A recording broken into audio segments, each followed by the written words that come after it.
Buenas tardes.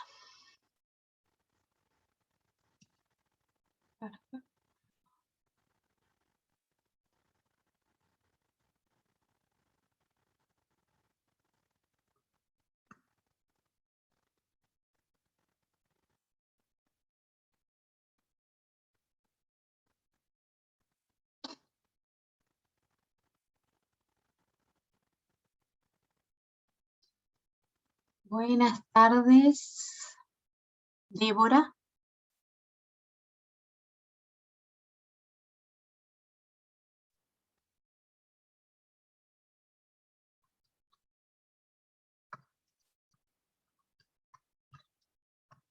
¿Qué tal, Débora? Bueno, veo que estamos las dos, por lo que veo.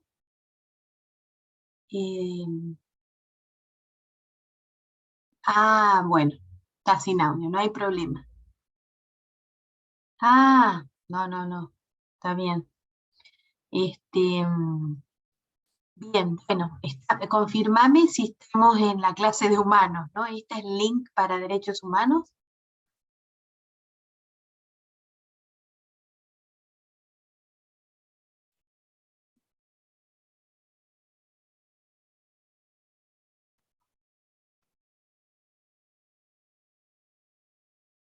Perfecto. Bueno, espero que se conecten en unos minutitos tus compañeros.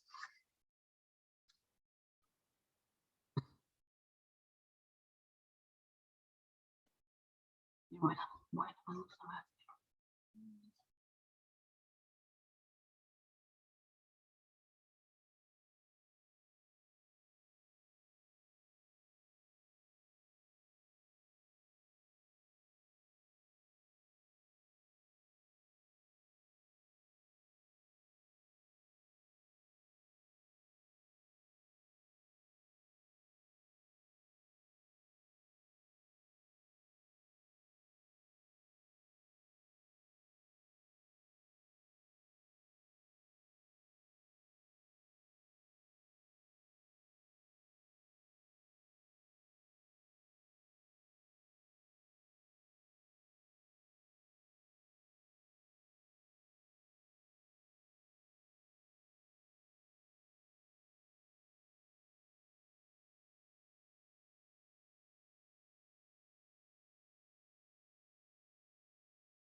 Buenas. Buenas tardes. Ahí van sumándose de a poquito. Vamos a... Profe, le hago una consulta. Este es el link, este es el link que vamos a usar todos los jueves. Sí, yo lo pedí hoy este link, porque así tenemos la hora completa, ¿no? Porque yo en la plataforma tengo anotado un link, pero que corta los 40 minutos, ¿vieron? Claro, pasa que habíamos entrado todos en ese, por eso. Claro, habían estado astutos en leer la plataforma. Sí, yo no lo avisé, pero bueno, no hay problema. Vamos a utilizar, yo ahora voy a entrar a la plataforma y voy a sacar ese link, era el que usábamos antes porque no estaba este otorgado por la Facu, ¿no? Así que acá estoy viendo que se van sumando un poquito más de gente. Bien. Esperamos un ratito porque seguro si estaban conectados en el otro Zoom.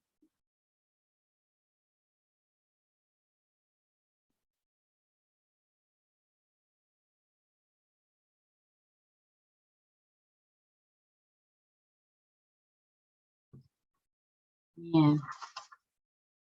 Entonces tenemos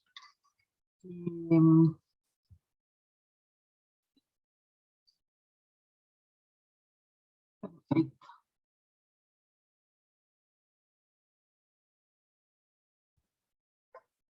Bien, bueno, entonces aquí estamos. Estoy viendo acá los presentes.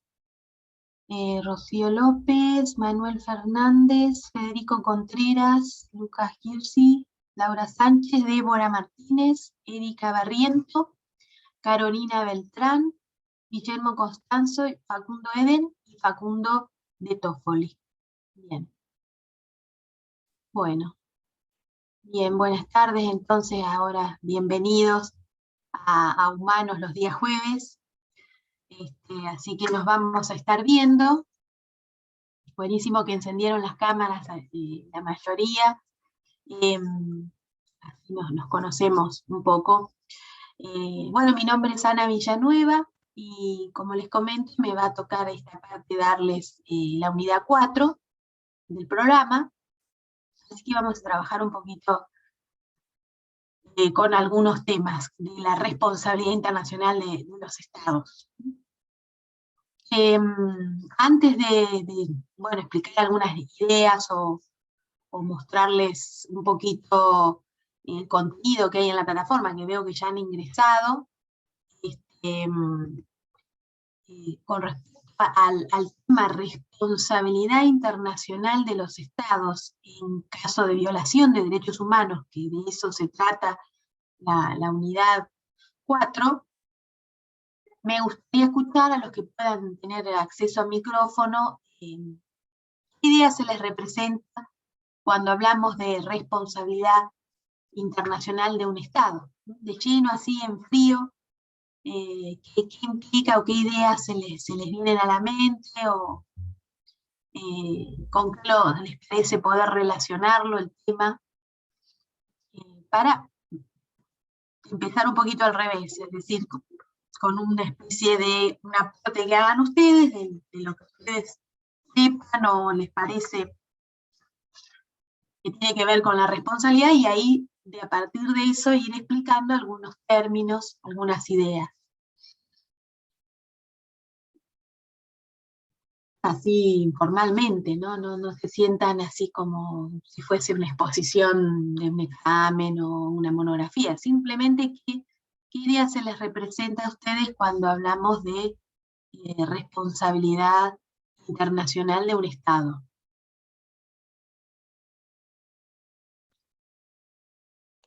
Y podría ser enfocado en los, ¿cómo lo explico? Garantizar la igualdad, por ejemplo, de sus habitantes, la libertad, o sea, los principios, digamos, básicos que rigen en la mayor parte de los países independientes y libres, ¿no? Obviamente. Uh-huh. Bien. Igualdad, libertad. Bien. Yo, profe, lo Sí. relacioné con los tratados internacionales en los que participó un Estado. Perfecto. Las convenciones y todo lo que lleva, ¿no? Y bueno, también los entes sancionadores a los que tendrá que responder debido a eso, a los tratados a los que participa, ¿no?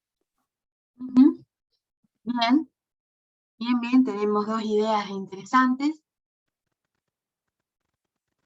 Se habló en un momento de esto de la pandemia, si China tenía que responder por el virus, y bueno, yo había visto una charla en la UBA que decían que no, que lo argumentaban durante 2 horas, que decían que no. Interesante. Bien. ¿Alguna otra idea que se les venga a la mente? Yo lo pienso más o menos como siguiendo un poco la idea que dice Lucas, desde la mirada de la globalización y los distintos estados que tienen que comprometerse en distintas áreas, no sé, salud, no sé, transporte o comunicaciones, todo ese conjunto de cosas en las que los distintos estados se tienen que interrelacionar. Uh-huh. Perfecto. Bueno, evidentemente hay un asomo, digamos, de lo que es la responsabilidad. Hay una idea general, y en lo que ustedes comentaron aparecen los dos grandes pilares de la cuestión. Un aspecto es lo que mencionaste vos, Manuel, de garantizar la libertad, la igualdad, derechos humanos esenciales, y también un poco lo que comentaste vos, Carolina, de la idea de una globalización y un respeto por los derechos en general. Y ese sería un pilar importante, y el otro, el que comentó Federico y Lucas, en cuanto a la existencia de tratados internacionales, que bueno, de alguna manera le generan al Estado una obligación internacional. Y el caso específico, Lucas, que vos comentaste, que sí, evidentemente el año pasado, es más, una demanda contra el Estado chino ante la Corte Penal Internacional, una demanda que hizo concretamente Estados Unidos por considerar digamos, el COVID como un crimen contra la humanidad. Así que evidentemente algo hay, digamos, o se barajó la posibilidad de esa responsabilidad. Así que, bueno, ¿dónde estamos parados de acuerdo a los aportes que ustedes hicieron? Puede ser cuando Sí, un país sí. también se mete en otro, por ejemplo, no sé, Estados Unidos a buscar, no sé si materia prima, ok, y bueno, si tiene alguna responsabilidad puede ser visto desde ese lado. Bueno, también voy anotando lo que ustedes van diciendo como para explicar a partir de los aportes de ustedes, ¿no? Sí, la injerencia, ¿no? La intromisión de un Estado en otro. Vos hablaste de materias primas, quizás el ingreso por la fuerza, o un ingreso pactado, como fue lo que ustedes estos últimos días habrán escuchado, que las fuerzas americanas se retiraron de Afganistán. Evidentemente estaba ocupando un territorio, ¿no?, extranjero. Bueno, hay responsabilidad. ¿Quién es el sujeto responsable? ¿Qué efectos tiene esto, no? Así que sí, tiene que ver, tiene importancia esto, y tiene relación con la responsabilidad. Bueno, todo lo que han dicho realmente sirve como para punto de partida de la clase. Para entrar de lleno al tema de responsabilidad, comenzaría con el aporte que hizo Manuel y Carolina desde el punto de vista de las libertades y los derechos, es decir, como un Estado que es un sujeto de derecho internacional, tiene capacidad jurídica, tiene una entidad, digamos, así como las personas físicas, como nosotros, como las personas jurídicas también tienen entidad y capacidad.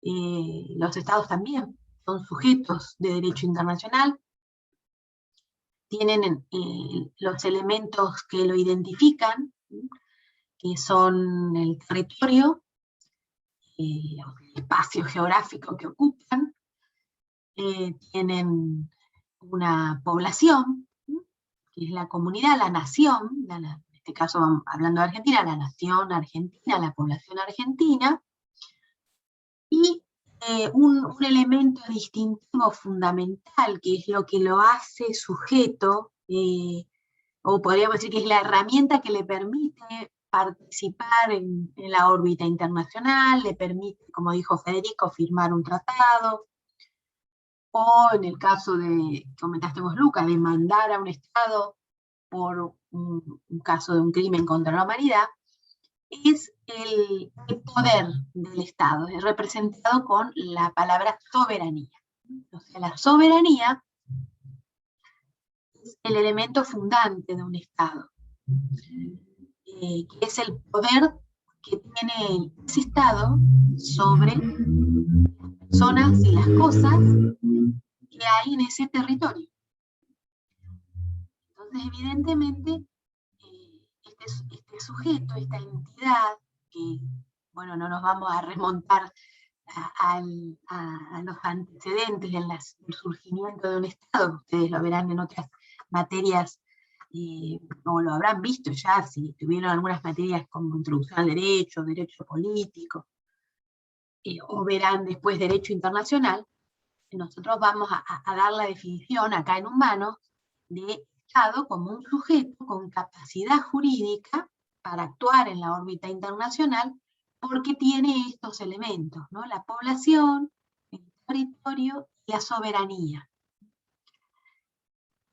Y ese Estado, en la órbita interna, o sea, de las fronteras para adentro, tiene responsabilidad, como mencionaste vos, Manuel, o Carolina, en cuanto a garantizarnos derechos a los habitantes, que están enunciados, por supuesto, en la Constitución Nacional. Y bueno, sencillamente ahí la responsabilidad del Estado es puertas para adentro, es decir, si el Estado es el garante de los derechos enumerados en la Constitución, internamente, si alguno de esos derechos, igualdad, libertad, derecho a la educación, libertad de asociación, libertad de expresión, todo el enunciado de derechos fundamentales que tiene nuestra Constitución, que el Estado de alguna manera omite el cumplimiento de los mismos, o agrede, o sea, con alguna acción ataca o perjudica o restringe alguno de esos derechos, evidentemente a nivel interno tendrá una responsabilidad. Nada más que las herramientas que entrarían en juego allí son un poco diferentes a las herramientas que entrarían en juego si la responsabilidad de ese Estado fuera de fronteras hacia afuera. Entonces, para empezar a hablarles a ustedes, alumnos de Humanos, de la responsabilidad internacional de un Estado, debemos partir de la idea de que tanto el Estado argentino como cualquier Estado libre, ¿no?, independiente, como mencionaste vos, Manuel, tiene el deber de garantizar los derechos, ¿sí?, que son, digamos, básicos, fundamentales, de la población. Y también, si vamos a los antecedentes de esos derechos, de dónde sale, tendríamos que remontarnos, ¿no?, por supuesto, hasta la era cristiana, cuando en la unidad 1 de esta materia ven ustedes los antecedentes de los derechos humanos actuales, donde se empezó a humanizar un poco la persona. Es decir, cuando empezamos a ser sujetos con capacidad, cuando se empezó a reconocer la dignidad humana, ¿no? Es decir, que no simplemente era un objeto de mercancía, tantos años que la esclavitud fue un derecho, una práctica, ¿no? No se cuestionaba. Cuántos años también el poder absoluto tampoco se cuestionó, ¿no? Es decir, bueno, los grandes periodos de imperios con grandes monarquías, con gran avasallamiento de derechos. Bueno, esa evolución de varios siglos nos lleva a la actualidad a encontrarnos viviendo en un Estado de derecho en el cual se han delegado funciones a órganos que nos representan, pero también se ha delegado, digamos, el poder de policía, es decir, que esos órganos que nos representan, que son, digamos, el brazo ejecutor del Estado, debe garantizarnos los derechos que enuncia. Entonces, bueno, si vemos que alguna libertad, algún derecho humano básico se ve amenazado, restringido o alterado, el orden interno, ¿no es cierto?, alguno de nosotros presentes acá en el aula, o alguna persona jurídica, o alguna entidad, sufre algún tipo de ataque a sus derechos humanos, bueno, el Estado no solo los debe reconocerlos, es decir, debe garantizar de que no sean afectados los derechos humanos, sino que ante ese ese caso de amenaza, restricción de esos derechos humanos, pondrá en nuestras manos herramientas, que son las garantías constitucionales, ¿no? Entonces, por eso empecé con el aporte que hicieron ustedes, el pilar de la responsabilidad interna que tiene el Estado. O sea, internamente hay una amenaza, una restricción, una violación de un derecho humano que está consagrado en la Constitución, que tiene jerarquía constitucional, que ustedes ya conocen el significado. El Estado debe proponerle a sus habitantes las herramientas para reparar esa situación. Entonces, estaríamos ahí dentro de la órbita interna todavía, no estaríamos hablando de la responsabilidad del Estado en cuanto a derechos fuera del territorio, es decir, cuando el Estado no es que está afectando a sus ciudadanos, ya sea por políticas, por acciones, por omisión, sino que su accionar está afectando a un tercer Estado. Supónganse, como también se está hablando tanto en estos tiempos, un daño ambiental. El Estado argentino, supónganse que legítimamente realiza una actividad económica o una actividad de extracción de recursos, que provoca un daño ambiental más allá de la frontera. Ahí estaríamos ya entrando en un mecanismo de responsabilidad internacional, ya saliéndonos de la columna del sistema de garantías a nivel interno, ¿no? A nivel interno, ¿cuáles serían las herramientas que tenemos todos nosotros en el caso de que suframos una amenaza, una restricción o una violación de un derecho humano? ¿Cuáles son las herramientas, las garantías básicas? Ahora les pregunto a ustedes, a nivel interno.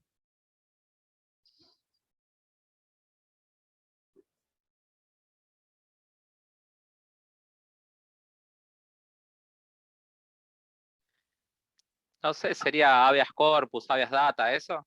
Ahí Un está. amparo. Un amparo, exactamente, lo primero que se nos viene.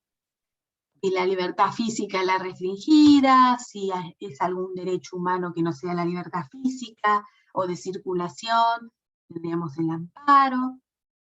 Y la habeas data con respecto a la información, ¿no? Los datos personales, ¿no? Entonces, ese es como el ABC, las primeras herramientas que el Estado nos proveería y nos debe garantizar en caso de una restricción a un derecho humano.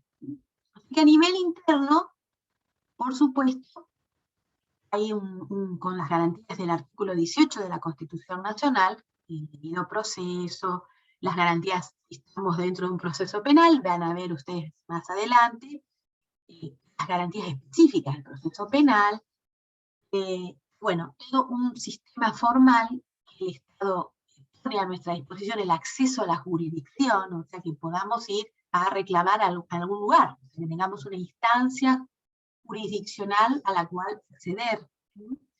Entonces, bueno, ahí todavía estamos a nivel interno.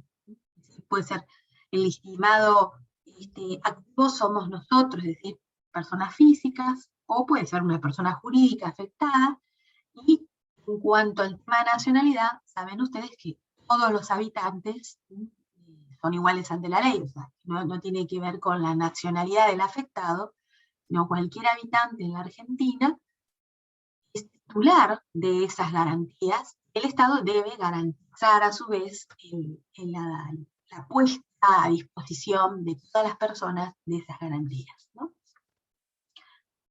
Así que en esa rama no nos vamos a quedar. Es decir, nosotros tenemos que estudiar en esta unidad, las clases que tengamos,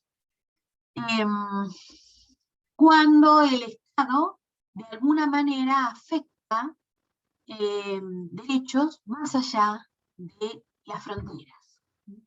Y ahí vienen bien los ejemplos también que aportaron recién ustedes, en cuanto a la posible demanda contra China el año pasado, Lucas, que vos propusiste eso, comentaste eso, o la injerencia en otro territorio. Y ahí entramos a bucear en un tema muy interesante, que es el derecho internacional a los derechos humanos. Entonces, vamos abstrayendo la idea de un amparo, que es una acción rápida y expedita que podemos presentar ante cualquier juzgado o instancia, ¿no es cierto?, que tengamos acceso, por la violación o restricción o amenaza de un derecho humano. Tenemos que pasar a ver qué herramientas existen, qué normas existen cuando la amenaza, la restricción, la violación se produce a raíz de una acción o omisión del Estado, y los efectos tienen que ver con, digamos, ya sean personas, bienes u objetos fuera del territorio. Y ahí entramos un poco a ese otro pilar, que ustedes también comentaron, de la responsabilidad internacional de un Estado. Cosa que también, si uno analiza un poco la historia, no fue algo muy agradable para los Estados tener que reconocerse responsables por la acción u omisión, porque si pensamos en los orígenes, los antecedentes del Estado, de la autoridad, del que ejercía el poder, del soberano, la idea del poder sobre las personas y las cosas comenzó siendo absoluta. Es decir, el poder que ejercía un soberano, no una democracia parlamentaria o una monarquía parlamentaria como existe ahora, sino cuando nos remontamos, qué sé yo, al siglo XVI, siglo XVII, en los cuales la autoridad, el soberano, se caracterizaba por tener un poder absoluto sobre las personas y las cosas. Y más, de hecho, ha habido soberanos como Luis XIV, el rey de Francia, el famoso rey Sol, que tenía el lema de que el Estado soy yo. Entonces el derecho y lo que se podía hacer o no hacer lo decretaba esa misma persona, ese soberano. No olvidemos que el origen, la palabra soberanía o el origen del poder sobre las grandes monarquías tuvo una concepción teocéntrica, ¿no? Es decir, en sus orígenes las primeras monarquías ejercían una representación de Dios en la tierra. Entonces imagínense que la autoridad era amplia, era absoluta, y no había ningún tipo de limitación. Después, cuando se empieza a separar, ¿no?, de la cabeza del soberano la idea de divinidad, es decir, que sea una persona que sea elegida. Esto ocurre en la época de la Edad Media, cuando la burguesía, los comerciantes empiezan a tener poder. Entonces ya el que por ahí representaba la corona no necesariamente era el ungido divinamente, de generación en generación, sino aquel comerciante poderoso logró ese estatus y empezó a dividirse esa idea de poder, ese separar lo divino, que, bueno, pudiera acceder a esa representación cualquier persona. Pero el mayor, o el grado mayor, digamos, de cambio de esta autoridad se dio con las grandes revoluciones. La Revolución Francesa, que, bueno, fue un impacto muy importante en las grandes monarquías, en la monarquía francesa, porque se buscaba la humanización de ese poder, ¿no? Es decir, los famosos lemas de igualdad, libertad y fraternidad, que ese gobernante tuviese alguna conexión con el pueblo, con el representado, que había una decisión muy grande, una división, una famosa palabra como se dice ahora, una grieta tan grande. Bueno, las grandes revoluciones buscaron ese acercamiento de la población a la autoridad.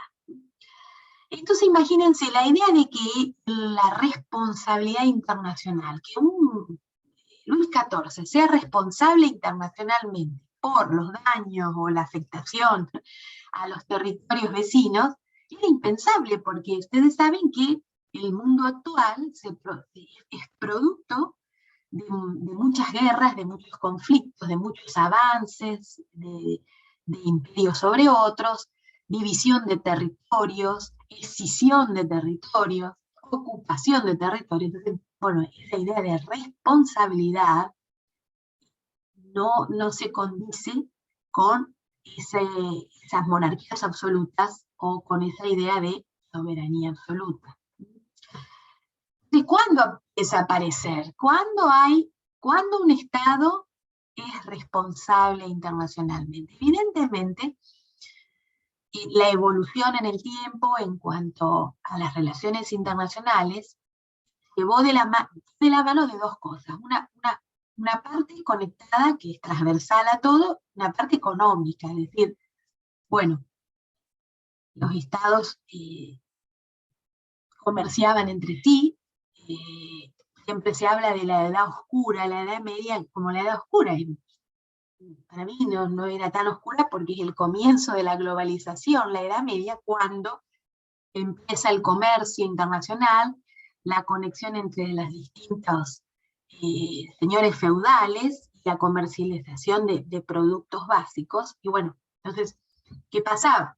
Si se compraba sedas de la China y no se pagaba, entonces, bueno, empezó a haber una idea de cómo reclamo eso. Es decir, el Estado compra y vende, el imperio compra y vende, tiene que pagar la deuda, ¿no? Entonces, por eso digo, la responsabilidad un poco tiene que ver con la evolución de los estados, es decir, cuando empieza a expandir el comercio, y ni hablar de la palabra globalización, que ahora no es tan actual.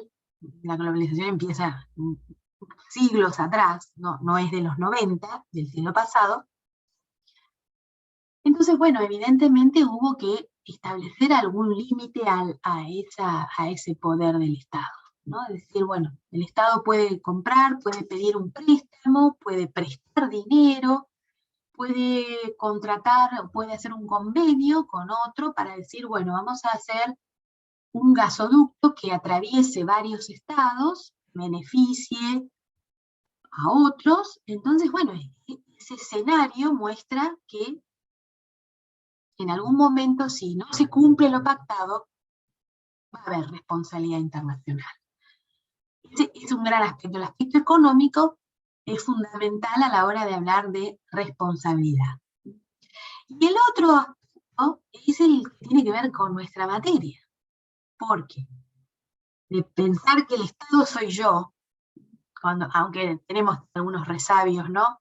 De algunos dictadores en la actualidad, o en el siglo XX, ahora en el siglo XXI, que también el poder enferma un poco, ¿no? De decir, bueno, se hace lo que yo digo, es un mal que no perdemos los seres humanos cuando se tiene poder, pero de todas maneras, de ese Luis XIV que dijo que el Estado soy yo, a las democracias parlamentarias, a las monarquías parlamentarias, a los sistemas federales, repúblicas, confederaciones actuales, hay un largo trecho, y aparte de lo económico que ha ido de la mano de esa evolución, es el derecho.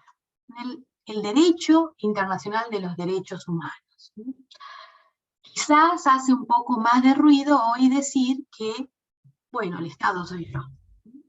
Hace ruido, no sé si resuelve el conjunto de normas que nosotros vemos como con un moño en el 75, inciso 22, muy bonita el enunciado de todos esos tratados, que son, como dijiste vos, Federico, son acuerdos, pactos en los que los estados se comprometen a hacer o no hacer algo, y bueno, evidentemente si hay alguna autoridad que ha ratificado alguno de esos tratados y sigue con una idea hegemónica como la de Luis XIV, qué sé yo, la de Carlos V primero de España-Alemania, o como de Napoleón o de Adolf Hitler, evidentemente algo hace ruido. Es decir, no vemos que haya resuelto todo, la cantidad de documentos, tratados, declaraciones, etcétera, pero hoy por hoy hace un poco más de ruido, ¿no?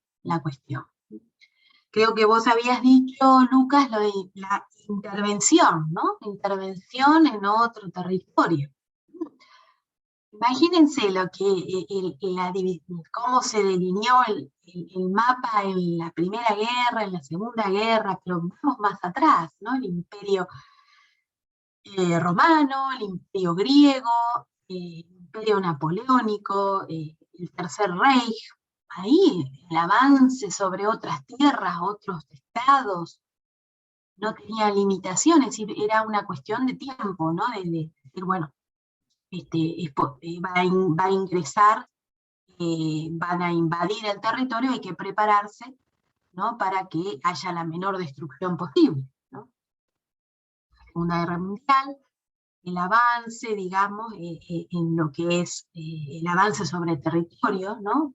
Evidentemente, era algo, digamos, practicado, era algo aceptado, si bien hubo una oposición, ¿no? Hubo aliados, vencedores y vencidos, pero bueno, la forma de resolver o avanzar fue el avance sobre territorio, ¿no? Avanzar, lo que se llama el espacio estratégico, avanzar en tener más cantidad de kilómetros cuadrados y así ejercer el poder. Hoy, si hablamos de intervención, es un principio de derecho internacional lo contrario, o sea, la no intervención en los asuntos internos. O sea que lo que parecía común, alguna práctica constante y reiterada de los estados, hoy por hoy es una regla, un principio que prohíbe la intervención o la injerencia en los asuntos internos, ¿no? ¿Por qué? Por el mismo concepto que explicamos al principio, de que el Estado es un ente independiente. ¿Por qué? Porque tiene soberanía, o sea, el poder, tiene territorio y su población. La regla entre todos los estados, ¿no?, que tienen esas características es el principio de igualdad. El principio de igualdad, igualdad entre iguales se respetan. Es decir, igualdad entre iguales, no hay imperios unos sobre otros. Esa es la regla general. Por supuesto, podemos encontrar excepciones, ¿no? Ha habido invasiones, ha habido ataques, etc., ¿no? Pero la regla, el deber ser, es entre iguales, par imprem, como se dice, non habet imperium. Es decir, entre pares no hay imperio, no hay intervención. Esa es la garantía que tenemos por ahora. Sí. No, otro ejemplo podría ser, como comentaba Lucas, otro se me ocurría la base de Guantánamo. Bueno, eso, en un territorio extranjero y cometiendo, ¿no?, delitos de lesa humanidad, complicado, ¿no? Complicado, sí. Como que hay un montón de ejemplos, ¿no? Profe, hoy podríamos decir que Alemania, como se expandía en el siglo XX, hoy no lo podría hacer, por esto, digamos, Hoy no lo podría hacer. Es impensado. ¿Por qué? Porque los conflictos tal como la Segunda Guerra Mundial, es como que, es más, hay un derecho a hacer la guerra, es decir, un derecho a la guerra. Es el ius in bellum.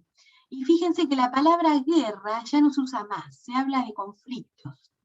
Porque ya, de hecho, no ha habido más guerras como la Segunda Guerra Mundial, en la cual una coalición defiende y un Estado ataca. Es más,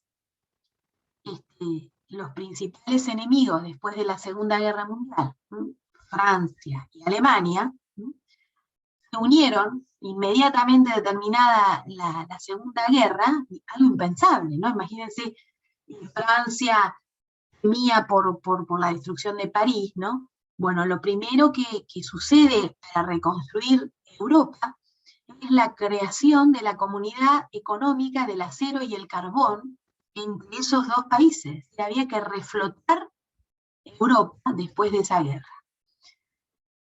Algo que a nosotros nos cuesta por ahí entender como argentinos, porque a veces no olvidamos tan fácil, ¿no? El daño que por ahí nos hizo algún enemigo, algunas heridas que tenemos pendientes en cuanto a soberanía, pensando en Malvinas, por ejemplo.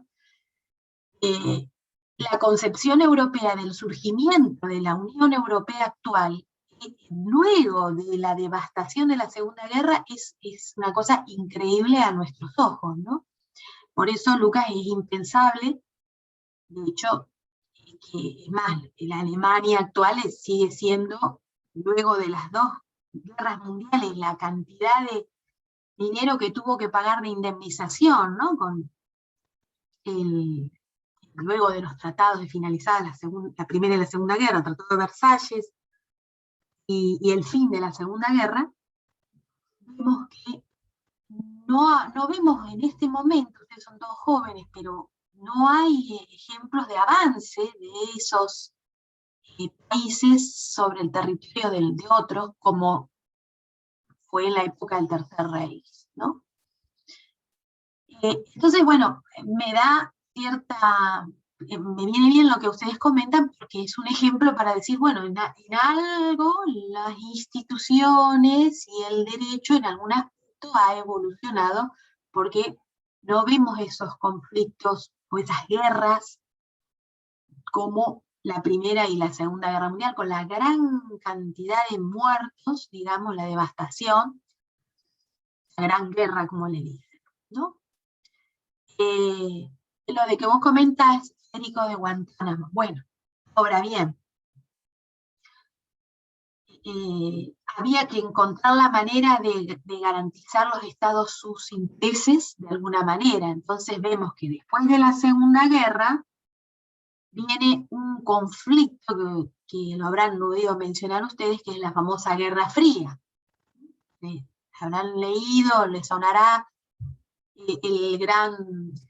la gran guerra de la disuasión que había en la época desde 1945 hasta 1989 entre Unión Soviética y los Estados Unidos. Entonces, ahí vimos una especie de ping-pong de cuál se armaba más, cuál, digamos, generaba más amenaza en el otro, ¿no?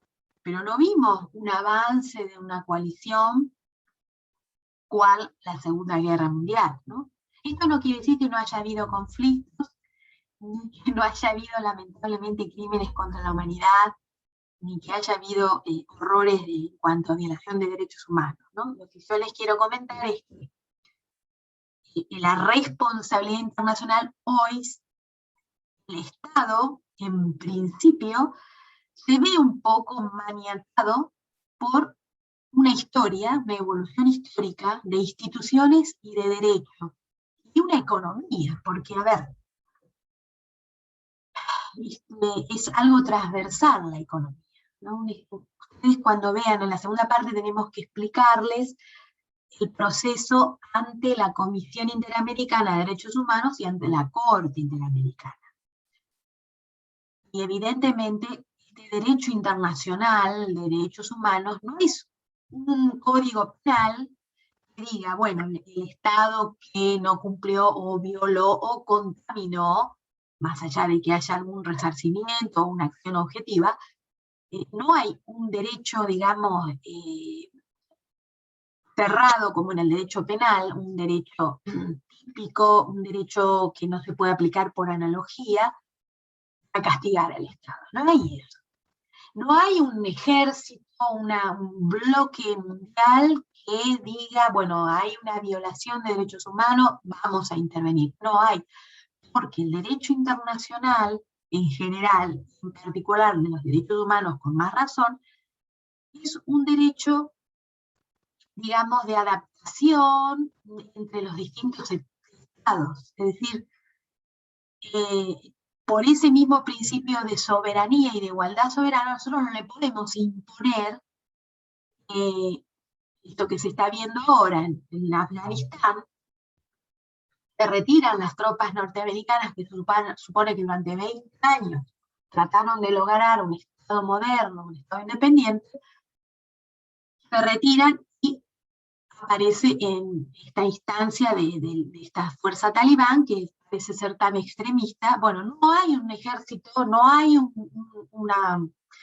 digamos, un grupo internacional que pueda intervenir a revertir esa situación por el principio de igualdad soberana del Estado, ¿no? Entonces, por un ¿Qué lado sería vemos... Sí. ¿Qué sería una sanción administrativa cuando por ahí la Corte interviene, por ejemplo, en el caso de Artavia Murillo, y sanciona a un Estado? ¿Qué sería? ¿O Bueno, está mala pregunta? no, está bien, porque estamos entrando para ir llegando al fin de la clase para que más o menos hoy les queden cuáles son los elementos de la responsabilidad internacional y quién ejerce la responsabilidad. Y viene bien la pregunta, porque esta es una sanción que se le impone al Estado. Cuando hablamos de responsabilidad, siempre recuerden que estamos dentro de un proceso judicial. ¿Por qué? Porque así, comentándolo en clase, como podemos estar hablándolo ahora, nos parece que la verdad que, bueno, el mismo ejemplo de China que vos comentaste, Lucas, el año pasado, cuando, bueno, no sabíamos, no sé si sabemos tanto ahora, pero bueno, sabíamos menos que ahora, decía, ¿no? Y había una opinión generalizada o después fake news, o no sé en qué se convirtió, de que evidentemente China era el responsable de haber generado esta pandemia, ¿no? Y la verdad que hubo una idea de responsabilizar. Pero cuando nosotros hablamos en esta unidad, la unidad 4, cuando yo les explico responsabilidad, tenemos que reducir el tema a una responsabilidad surgida de un proceso judicial. O sea, una opinión nuestra, bárbaro, sí, la verdad que me parece que China fue responsable, o México, el Golfo de México fue responsable por el derrame de petróleo, o qué sé yo, el accidente de Torrey Canyon en el año 89 en Alaska, que es un derrame de petróleo increíble, o Chernobyl en su momento. Cuando nosotros hablamos de responsabilidad, tenemos que enmarcarlo en un juicio, en un procedimiento internacional que termina con un efecto para el Estado que es declarado responsable. Disculpe, profe. Sí. No, le quería preguntar con lo que mencionaba antes. ¿Qué rol tendría el Consejo de Seguridad de la ONU? Bien. Bueno, espera un poquito que le cierro la pregunta a Lucas y vamos al punto ese. Entonces, cuando vos mencionás, Lucas, una sanción, cuando estamos dentro de un procedimiento ante la Corte Interamericana de Derechos Humanos, es una corte interamericana, ustedes saben que en Costa Rica, y tiene una función judicial, cuando un Estado o una persona demanda a un Estado, ese Estado acepta la competencia de la Corte, presuntamente por la violación de algún derecho humano, entra en juego un procedimiento que comienza en la Comisión Interamericana y puede terminar en una sanción, puede terminar no en una sanción, digamos, penal. ¿Por qué? Porque lo que busca, el objeto y fin de la Corte Interamericana es reparar el daño causado, ¿no? Entonces, ¿qué puede decir la Corte Interamericana? Puede decir, bueno, el Estado X es responsable internacionalmente por la violación del derecho a la vida, la integridad personal, la libertad de expresión, la integridad física, ¿no? En casos de tortura o en casos de no respeto por las garantías judiciales. Entonces, la Corte, que es un órgano judicial, dictamina una sentencia que no es apelable, es la última instancia, digamos, podemos decir, no es una instancia de apelación, pero es la que en definitiva interpreta si lo que la persona planteó 20 o 25 años atrás, porque tengan en cuenta que estos procesos son larguísimos, desde el que sucedió el hecho, dictamina si el Estado demandado es responsable o no. y ordena a revertir la situación, ya sea investigar, que fue el caso famoso de Tamara Iribarren, que es un caso de violación de garantías judiciales. La persona la habían asesinado y el Estado no había puesto a disposición del sistema judicial para la investigación del crimen. Entonces se le ordena al Estado que reabra, no importa los años que habían pasado, la investigación. O los grandes casos, lamentablemente, de tratos crueles y degradantes o abusos, digamos, en cárceles, como el caso Bulacio en la Argentina, en que, habiendo pasado 25 años, la Corte ordena restablecer el caso y sancionar a las personas que habían quedado, digamos, impunes. Ese es un tema que van a ver bien poco, con Vicente. Sí. También estuvo el caso Spoltore con Argentina, ¿no? Sí. Hay varios casos que tienen el antecedente en Bulacio, que ese fue como un leading case, y bueno, después este tema en particular seguramente lo van a ver, creo, en la unidad 5, cuando vean control de convencionalidad, que es muy interesante. ¿Por qué? Digo esto y ya voy a la pregunta tuya, Federico, del Consejo de Seguridad. La Corte Interamericana tiene la función, es la intérprete última, ¿no?, del Pacto de San José de Costa Rica. Es decir, la competencia que tiene es para interpretar el alcance de las normas de la Corte Interamericana.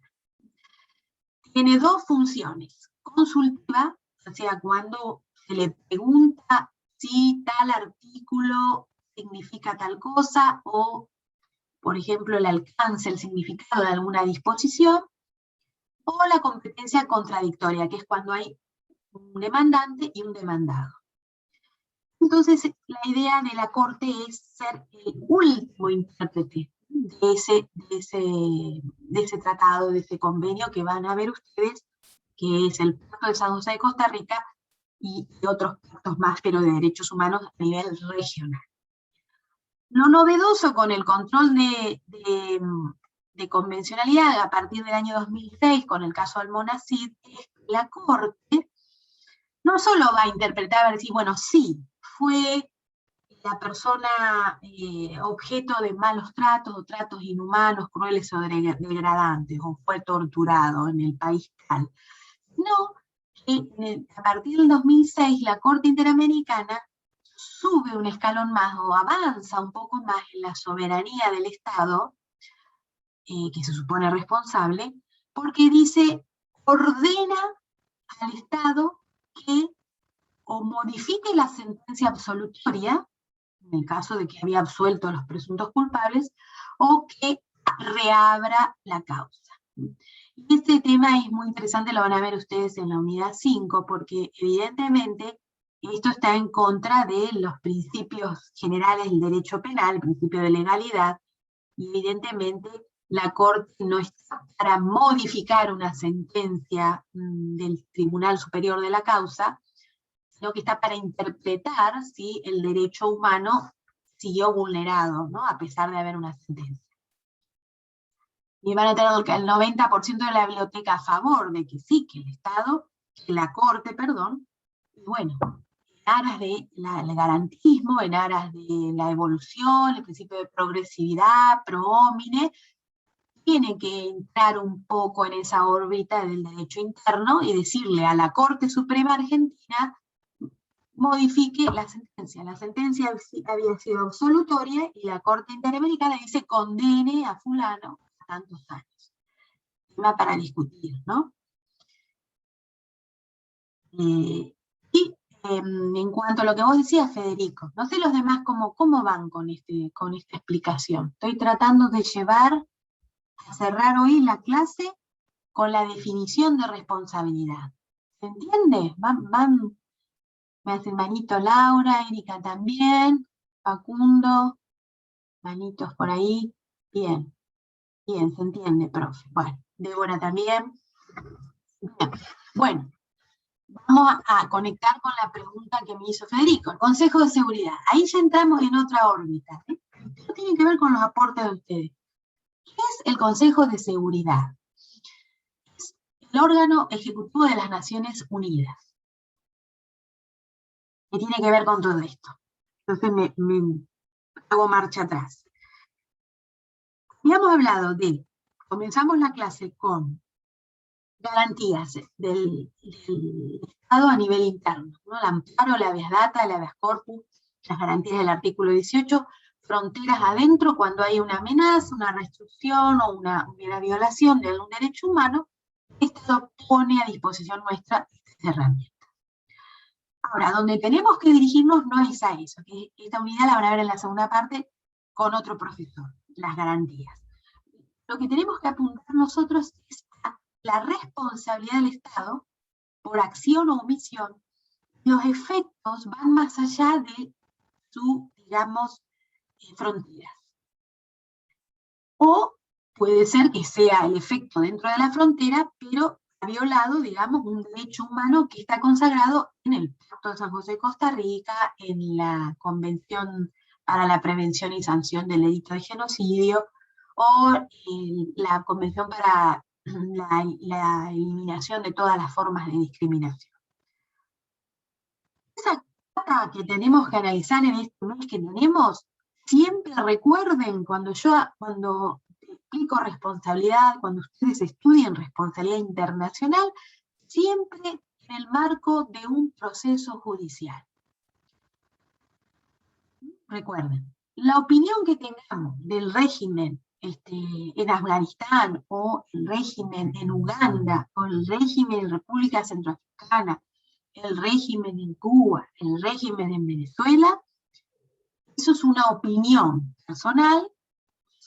¿Qué responsable debería ser el Estado que viola los derechos humanos? ¿Qué responsable debería ser Afganistán? ¿Quién es responsable en Afganistán ahora por la vuelta atrás, sobre todo la violación de los derechos contra la mujer, etc.? Eso lo podemos pasarnos en el mes hablando de la opinión que tenemos de eso.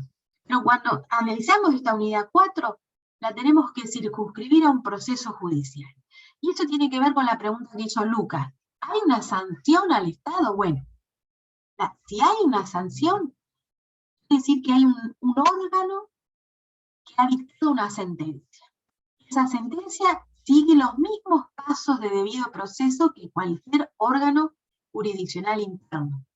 O sea, lo mismo que cualquier juzgado de primera instancia que debe garantizar el debido proceso, la Corte Interamericana debe garantizar el debido proceso, la Corte Internacional de Justicia debe garantizar el debido proceso, y la Corte Penal Internacional debe garantizar el debido proceso.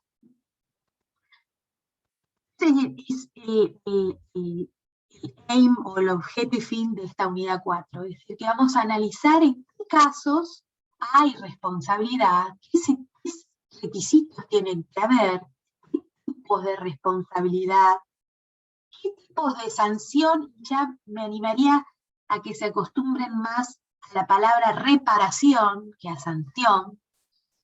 Reparar, porque esa es fundamental. Sanción vamos a ver quizás en las últimas clases cuando hablamos de responsabilidad individual, es decir, cuando estamos juzgando a una persona física, representante del Estado, por violación de derechos humanos.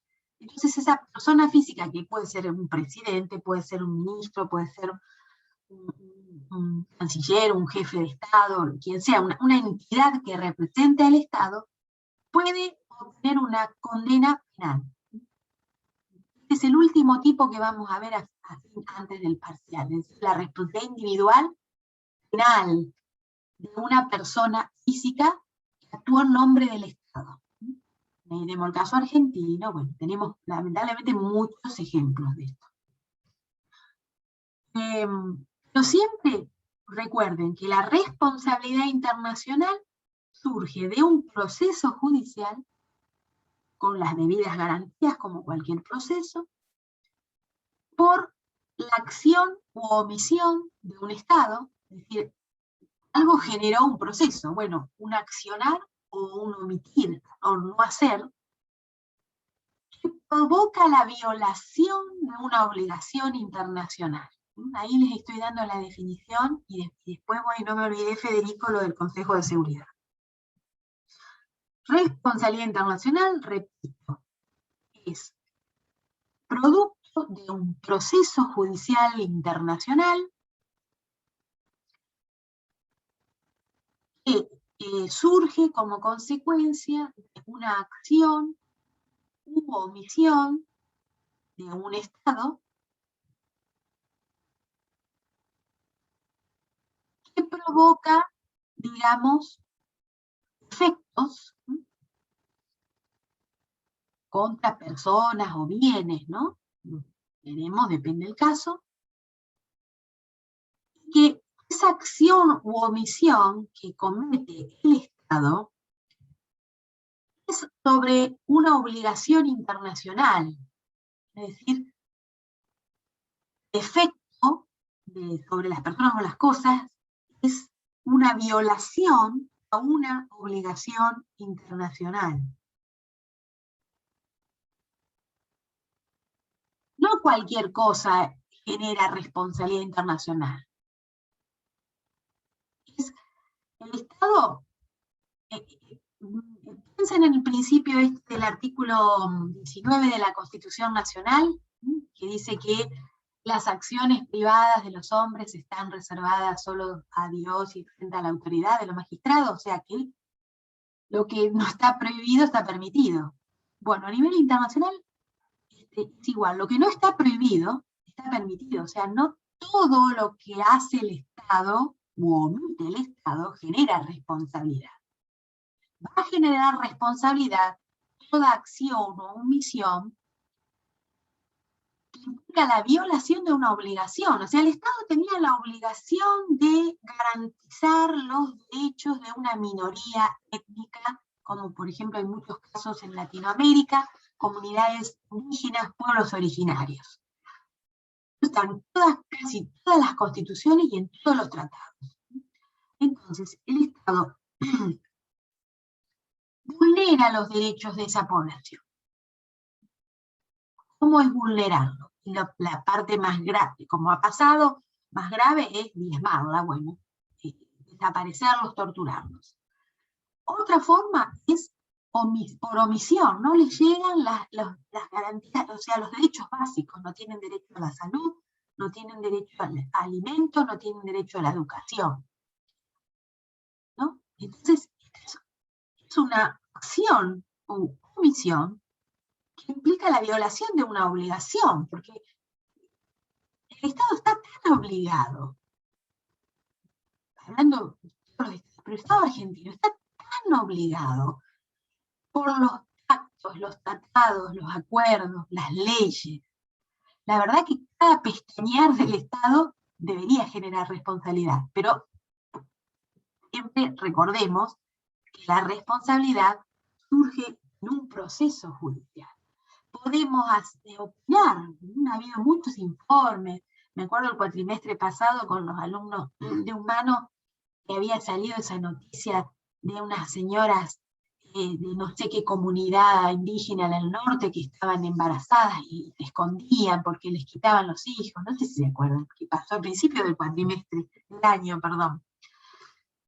Una aberración, pero bueno, el Estado no es responsable mientras no hay un proceso. A nivel interno no hubo proceso, no hubo denuncia, no hubo demanda, no hubo legitimación activa ni pasiva. Y a nivel internacional menos, o sea, si no hubo a nivel interno, a nivel internacional tampoco. Y normas había, ¿no? Si no era una fake news, si no fue una fake news eso, había una cosa probable, ¿no? Entonces, la responsabilidad, repito, es una consecuencia de la acción o omisión de un Estado que, digamos, que genera una violación, porque no es una acción o omisión que no tiene efecto, sino que sí, que la acción o la omisión genera una violación de un derecho humano. ¿Dónde está ese derecho humano? En un tratado, en un acuerdo, en la Constitución Nacional en 75 inciso 22, por ejemplo, ¿no?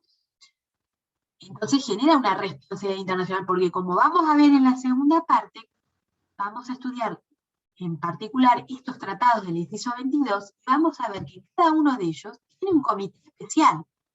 Es decir, que si hay una violación de alguno de los derechos de esos tratados, de la Convención de los Derechos del Niño, por ejemplo, hay un comité de derechos del niño. O sea, si Argentina ratificó la Convención de los Derechos del Niño, no solo es responsable puertas para adentro, digamos, de garantizar los derechos del niño, y entraríamos después en la discusión que verán ustedes después con la profesora Salinas cuando vean aborto.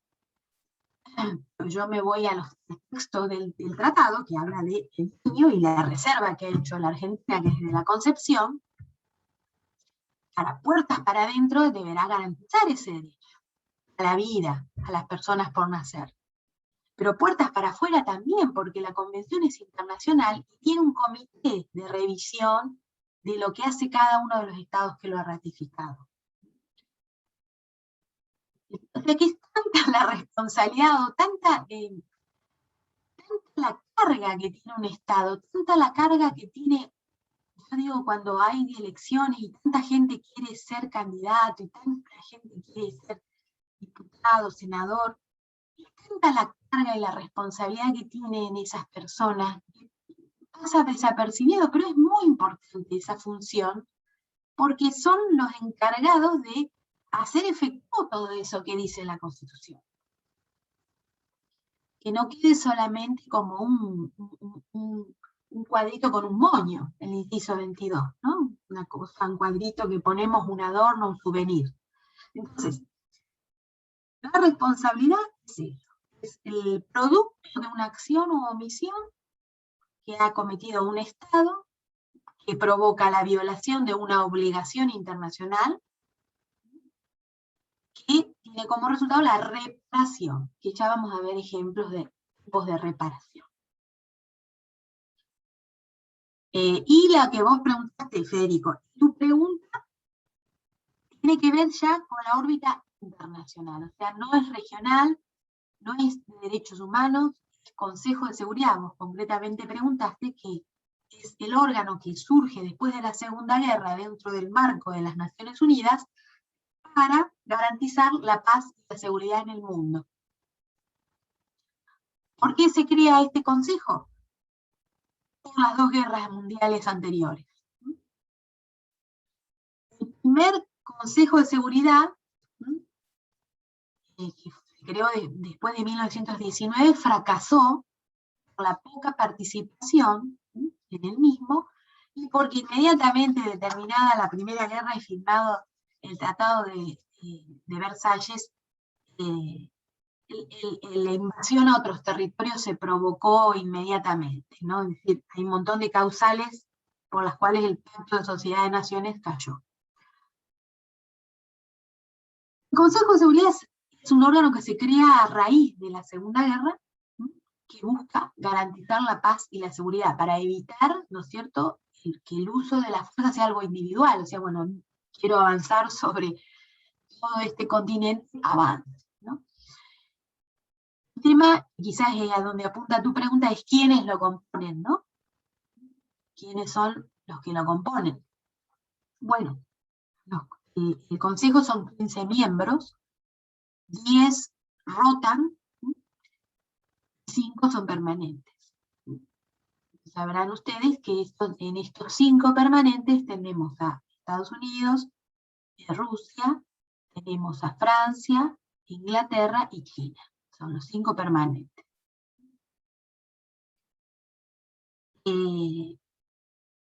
Ese órgano, esa Carta de la ONU en el capítulo 7º, explica cómo funciona ese Consejo de Seguridad y las decisiones de fondo, es decir, si la paz o la seguridad están amenazadas, el Consejo se reúne, propone una resolución. Es decir, bueno, la verdad que lo que pasa en Afganistán, o lo que pasó en Irak, o lo que pasó en Siria, o lo que pasó en Ruanda en su momento, en la ex Yugoslavia, tenemos tantos ejemplos. ese Consejo de Seguridad para determinar si dicta una resolución que permita el envío de fuerzas multinacionales para garantizar la paz y la seguridad internacional, necesita el voto afirmativo de los 5 miembros permanentes. A lo cual ustedes, yo creo que todos son muy jóvenes, no creo que, no sé si de 1945 a la fecha puedan mencionar, son re jóvenes ustedes, pero vamos en el siglo XXI, es decir, vamos a dibujar, en los 21 años que llevamos de este siglo, ¿conocen algún caso en que el Consejo de Seguridad haya votado la intervención o el envío de ayuda en el caso de la paz y la seguridad afectada? ¿Les suena? ¿Escucharon?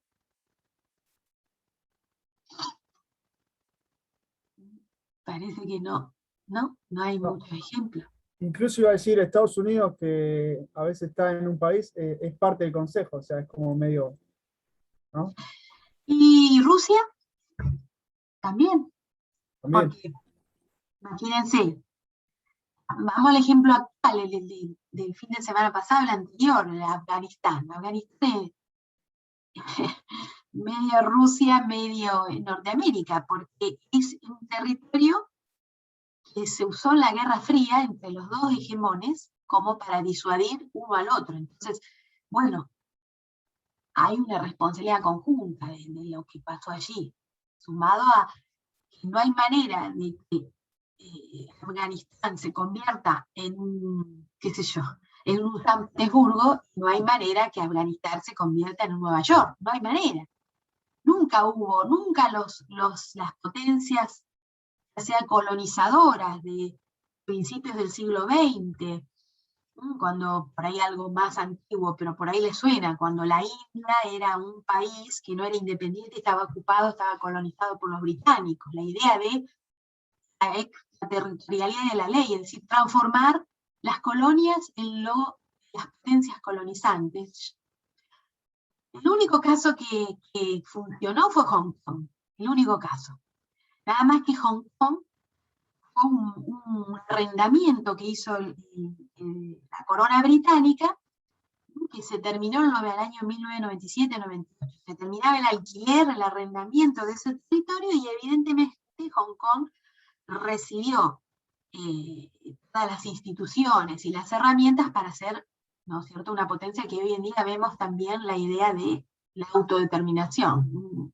No se parece a China ni a otras potencias cercanas. Y ejemplos vemos constantemente, es decir, cuando vos mencionaste, Federico, lo de Guantánamo, que Estados Unidos tenga una base militar en Cuba, es producto de la Guerra Fría. O sea, cuando la Unión Soviética exportó el comunismo a Cuba, imagínate, Cuba está a ¿cuánto? De Florida. Es como, viste, tener acá muy cerquita, tener un régimen totalmente opuesto a la hegemonía norteamericana. Entonces, bueno, es más, hizo un convenio con la base de Guantánamo, es producto de un acuerdo entre Cuba y Estados Unidos. O sea, es un arrendamiento de un espacio donde hay una base. Y lo que vos decís es verdad. Ahí vemos las posibles denuncias de todo lo ocurrido, pero son conflictos desestructurados después de la Segunda Guerra. Es decir, no vemos la invasión de un hegemón, ¿no? De Alejandro Magno, Carlos V, Napoleón. No vemos esas Profesora, ¿no? Sí. yo lo que pienso respecto de esto es que, como usted dice, no hay intervención, pero de tipo bélico, pero hay otro tipo de intervenciones que son económicas, ¿no? Las grandes potencias, de alguna manera, logran penetrar en los estados y los estados pierden la soberanía. O sea que hay intervención. Para mí, los que no intervienen siempre van a ser los países más pobres, pero Estados Unidos siempre va a estar en la cabeza, ¿no? Y por ahí el caso de Bolivia fue también bastante, ahora tan cerca, y bueno, tiene que ver con una intervención, y ahí está la explotación de los recursos de Bolivia, ¿no? El interés. Bueno, vieron que yo les decía, la evolución de este tema de hablar de la evolución de la responsabilidad, cuando decíamos que Luis XIV, el Estado soy yo, el factor económico es transversal a todo esto. Es decir, está la parte del derecho internacional, los tratados, los acuerdos, las normas, pero está lo económico, ¿no? Y entonces hay una necesidad, como dicen, la necesidad tiene cara de hereje, ¿no? Y los países que no están o no les tocó estar dentro de los zapatos de estos hegemones, bueno, son dependientes de esta situación, ¿no? En Guerra Fría también estaban los dependientes de la órbita soviética, como vasallos de la Unión Soviética, y bueno, en el caso del OTAN, ¿no? El Tratado del Atlántico Norte, y los países capitalistas, englobando, ¿no es cierto?, su régimen en los otros. Y estaba el grupo de los 77, ¿no? Los no alineados, ahí estábamos, Argentina. Están, o sos blanco o sos negro, el que está en el medio, o los que están en el medio sufren un poquito el tironeo de los dos, ¿no? Bueno, y ahora olvidémonos de eso, sumemos el factor de sudeste asiático, ¿no? Todo lo que es el desarrollo económico de estas grandes potencias asiáticas, China en particular. Profe, Sí. le hago una pregunta. Los casos estos que mencionaba yo de Artavia Murillo, en donde la Corte Interamericana, usted decía que no sanciona, no, usaba otra palabra, digamos, interviene en un caso específico, ¿sí? Sería responsabilidad interna del Estado, y el que yo decía de China, por ejemplo, con la pandemia, sería un caso de responsabilidad externa del Estado. Sí. Podría ser visto así. Podría ser visto así. El primero que mencionas de la Corte Interamericana responsabiliza al Estado por no garantizar tal derecho. Lo que pasa que lo internacional del caso en ese ejemplo es que la Corte es internacional, porque tiene competencia un organismo que en el caso de Argentina acepta, ¿no?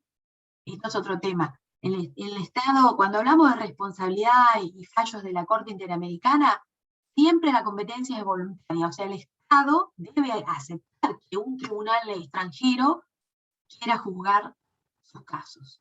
Eso está bien, sería puertas adentro, como el caso Almonacid, el caso Bulacio, el que vos mencionás, o los tantos casos que tiene la Corte Interamericana.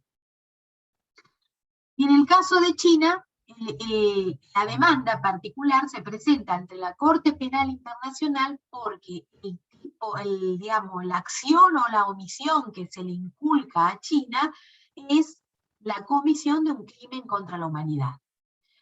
Y el Tribunal Internacional, que tiene competencia para entender, por razón de la materia, en crímenes contra la humanidad, es la Corte Penal Internacional. Ese es el último órgano que vamos a ver en esta primera parte. Y ese es una responsabilidad, bueno, la demanda, la tengo, la demanda, me acuerdo que la guardé, la copié, busca conectar, ¿no es cierto?, la acción o la omisión, que sabíamos el año pasado, al principio, ¿se acuerdan que se hablaba de ese mercado en que tenían esos animales salvajes, que esta omisión del Estado en controlar esto había disparado esta pandemia? Más otro tipo de pruebas que acercó y que se supone que debió haber acercado el demandante durante todo el año pasado. Ese efecto esa sería una responsabilidad, por supuesto, a nivel internacional. Cuando se habla de crimen contra la humanidad, esta Corte Penal tiene competencia para crimen contra la humanidad, genocidio, delito de agresión, que es la invasión de un Estado a otro, y crímenes de guerra. Tiene esos 4 tipos. Por eso entendió que el crimen contra la humanidad, bueno, es un crimen aberrante que va contra la dignidad humana, o sea, va en contra de la raza humana, por eso se eligió esa Corte Penal Internacional. Tuvo ingreso a la demanda, no se ha expedido a la Corte, ¿no? Al respecto. Y en estos casos penales, ¿quién responde en el Estado? Bueno, si hablamos en el caso de estos 4 tipos penales, ya estamos en el marco de la responsabilidad individual. O sea, sí, se busca el responsable individual, la persona física que ejecutó la orden, que dio la orden, el cómplice, el equipo, el conjunto de personas que actuaron, acción o omisión, que provocó o desencadenó ese crimen contra la humanidad. El origen de eso, de esa responsabilidad individual, de quién es, como vos preguntás, ¿en cabeza de quién? Tiene su origen en los juicios de Nuremberg, después de la Segunda Guerra, cuando se juzgaron a los jerarcas nazis por la comisión de estos actos contra la humanidad. ¿Y se lo juzga bajo el Código Penal de ese Estado? Se lo juzga bajo el Estatuto de la Corte Penal Internacional. Hay un tratado de Roma que crea esta corte, tiene un estatuto en lo que están tipificados y detallados estos delitos y las condenas. Y la ejecución se ordena que lo ejecute el Estado de donde la nacionalidad de la persona. Como ha ocurrido, por ejemplo, si les interesa el tema, pueden googlear Corte Penal Internacional, casos resueltos, y no, diría que casi el 100% de los casos son en África. Se han juzgado crímenes contra la humanidad en África. Y la competencia de esta corte se toma en cuenta desde el año en que entró en vigencia esta corte, o sea, el tratado que le dio origen. El tratado se firmó en 1998, el Tratado de Roma, pero entró en vigencia en 2002, cuando una cantidad de estados lo ratificaron. Entonces, los crímenes contra la humanidad, el genocidio, la agresión, el crimen de agresión y los crímenes de guerra, juzga esta Corte Penal, que está en La Haya, Holanda, que son a partir del año 2002 en adelante. Y ordena al Estado, bueno, cuando veamos el caso, vamos a ver que le ordena al Estado a ejecutar la sentencia. O sea, que las sentencias, por supuesto, no son, no hay pena de muerte, ¿no? Pero hay penas privativas de libertad. ¿Y en dónde se lo priva de la libertad? ¿En su mismo Estado? Si el Estado no pone ningún tipo de reparo, puedes quedar preso en el lugar donde está la Corte Penal, que es en el propio Holanda, en La Haya.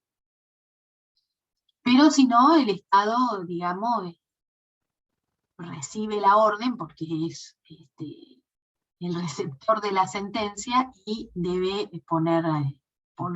privarlo de libertad. Utilizarla es como una sentencia ejecutada en el orden interno, ¿no? Es decir, el mecanismo interno tendrá que privarlo de libertad, resguardándolo de las garantías, etcétera, ¿no? Y a veces también se analiza que el Estado no tenga una pena peor, ¿no? Es decir, siempre por el principio de pro homine, por supuesto, si bien se lo condena, si es culpable, esto no significa que, bueno, buscar elegirle donde tenga el peor castigo, ¿no? Sino por el principio de pro homine, de todas maneras, se busca un cumplimiento razonable, ¿no? De la sentencia.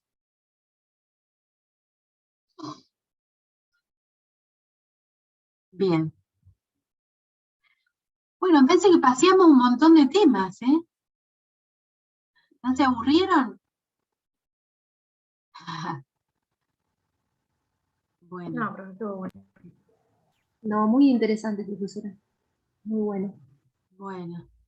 bueno, me alegro, porque bueno, es un tema que a veces hay que bajarlo, tienen que leer el material. Bueno, empezamos con lo que puedan aportar ustedes. Me gusta así, que ustedes puedan decir lo que se les presente, las dudas.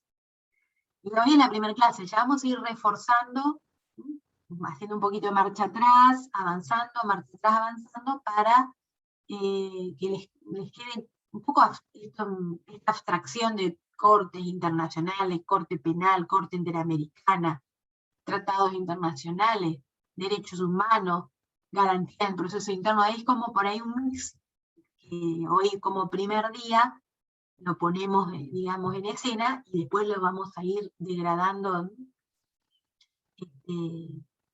desarmando un poquito estas palabras para comprender bien todo. Bueno, en la plataforma tienen material. Nosotros el año pasado, el profesor Vicente, fue un trabajo llenar esa plataforma, ahora medio que un poquito nos acostumbramos. Tienen material. La clase de hoy, que dice clase 1, por ejemplo, es un resumen de lo que hablamos hoy, es la definición de responsabilidad, elementos, la responsabilidad, tipo, la responsabilidad, un poquito de historia, ¿no? Son 2 o 3 carillas en Word. Después también tienen clase 2 y 3, la 2 ya, bueno, un texto más largo, le doy a una profesora que escribió exclusivamente, González Napolitano, sobre responsabilidad internacional en su libro, pero bueno, es material en lo que puedan leer mejor.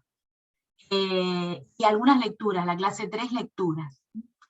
Sé que se trabaja mucho con el libro Blasi, esta primera parte, pero el que tenga tiempo y ganas, yo les cuelgo ahí, les colgué material, una guía de estudio también, como para tener en cuenta, bueno, a dónde apunto. Pero lo vamos a ir desarrollando en las sucesivas clases.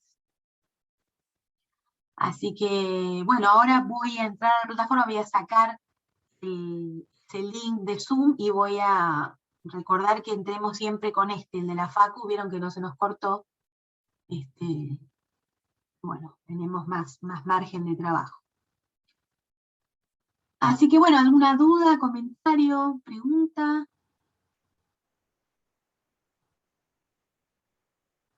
Anótense las dudas o las cosas que quieran charlar o que se les presente para el jueves que viene.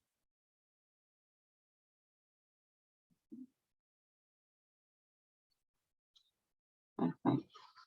Bueno, buenísimo que los vi, algunos tienen cámaras, nos pidió el doctor Vicente que bueno, nos podamos ver un poco, así que así interactuamos un poquito. Así que bueno, gente, los dejo, ya estamos en horario, ¿no? Un poquito excedidos, y nos vemos el jueves que viene. Chao, profe, gracias. Bueno, Chao, profe, gracias. Cuídense. Chao, profe. Bye, Hasta bye. luego. Hasta luego.